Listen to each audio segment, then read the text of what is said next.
Good evening, everybody, and welcome back to the channel. Tamiya BBX Part 2 from kit to roller. And man, what an experience this has been. I just want to say that this kit, as far as Tamiya buggies go, is an absolute game changer. It is a well-made kit. You don't use any of the old Phillips head screws. This is all hex heads, but ball bearing diff, really neat, really slick setup. If they would continue to do this kind of stuff with their buggy kits from this point forward, I believe they could just about turn the hobby up on its ear. Now, the toughest part of this build so far has been what should have been the easiest thing, and that is the body. The body itself, it being multi-piece, has a lot of recesses and dips and contours that you need to be able to cut.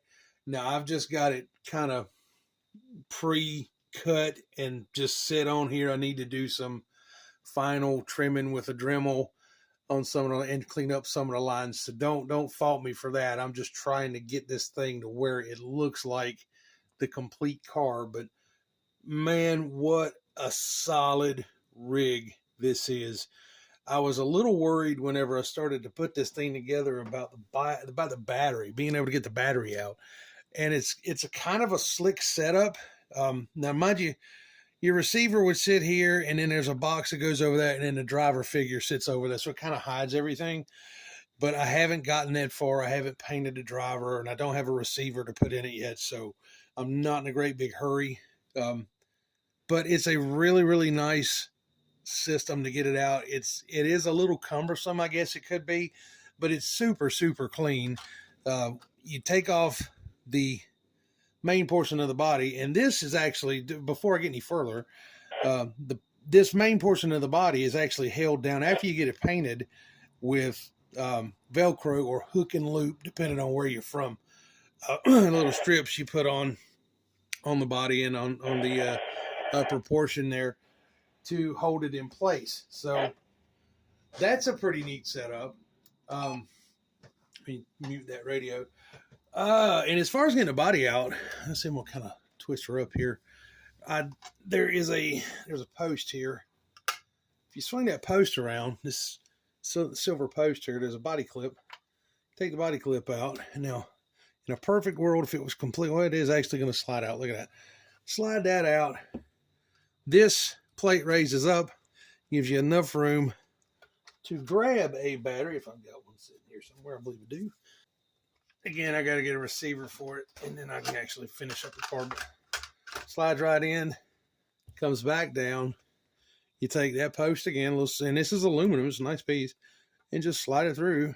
Boom, boom, boom, and zaboom. And then you will grab this. Looks like it's a different kind of body clip, but just a bigger clip. Slide it through. That battery is retained. I've got to put the foam in there to kind of hold her in place. And again, my daggum wiring, but just to give you an idea, you know, slide this back across, boom, Velcroed down, car's ready to go. Super, super slick kit. I love this thing. Suspension on this thing is crazy. It does have a swing arm type suspension, and it does kind of mock an early Volkswagen or an old sandrail, and I'm going to pray you can see this, but two beefy arms here go down to this swing arm, and then very long. God knows, look at how long that is. They're all the way up to here, and super long travel. Full. I got the shocks preloaded pretty heavy, so. But can you imagine? Now my diff, I got to loosen it up a little bit. My diff is just about solid, but you can see that it's not completely. But I was just trying. It's a different kind of diff. I've never seen a diff like that before, the way it's built. But man, it's a nice, really freaking nice. Full bearings throughout. I mean, they send the bearing. I didn't realize there was bearings in the kit until I actually started putting it together. And the front.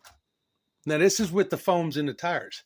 That was fun getting them in there, but wow. And I haven't glued them yet, but serious kit from Tamiya. And I'm just praying that they'll release more like this, because this is leaps and bounds better technology than the old re-release kits from back in the day, like the grasshoppers and the frog and the hornet and whatnot. And I know that's stuff that was put together, almost 40 years ago, but it seems like they were just a little bit behind the times until now. There's one last thing I want to commend them on. Their compound for those tires, for their new tires, is just all I can say is thank you, Tamiya, because man, that is so much better than the old tires that I would get in these other kits.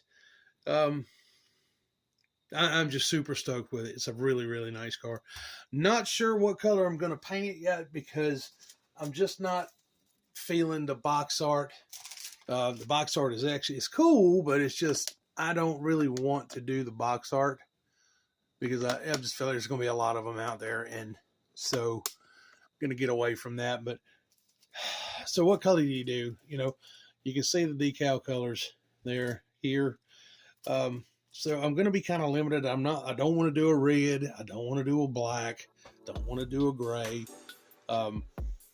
Who knows? But paint is next. Hoping that I can drop some paint on it tomorrow at some point, or at least by Sunday. So I'm going to keep my fingers crossed there. So overall, is it worth the money? To me, hell yes, it's worth the money. Gargantuan size kit. Let me grab my old grasshopper up here. See, it's not like it's overbearingly big, but just to give you an idea of the size.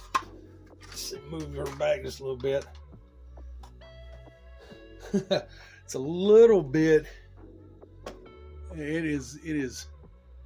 I'm just going to say quite a bit bigger than the older buggies. But is it worth the money? Heck yes, I believe it is.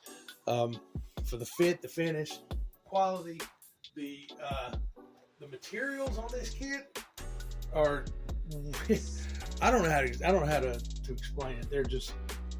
They're not like what I would have expected from a Tamiya kit. It's not as rigid, doesn't feel brittle. Not that all of them do, but sometimes some of their plastics do just leave me wondering a little bit if I'm going to overstretch it and break it, things like that. But would I suggest it? I'm not going to tell anybody what to do, but I'll tell you this much. If you're a Tamiya fan and you've had your eye on this buggy for a while and you just haven't pulled the trigger, go ahead and do it. This thing is amazing. Again, no motor, no ESC, and you have to run a mini servo for the front end. You can't run a regular size servo, just a mini servo. But everything, the geometry on the steering system doesn't look like it's going to overstress a mini servo. So a good mini servo in the front end of this car, and you're going to be set. Would I throw brushless at it? I don't know. Would it accept it? Yeah. But I don't know that I want to do that, because this car to me is super nice, and I just don't want to destroy it. There she is, Tamiya BBX in roller, super close to being finished. I hope to have the paint on it, like I said, at least by Sunday, and hopefully I'll settle on what electronics I'm going to put into it. Hey guys, I hope you're happy. I hope you're healthy. Take good care of yourselves. Get outside, build something, blow a little steam. Enjoy your weekend, and we will see you real soon on the next video. Take good care.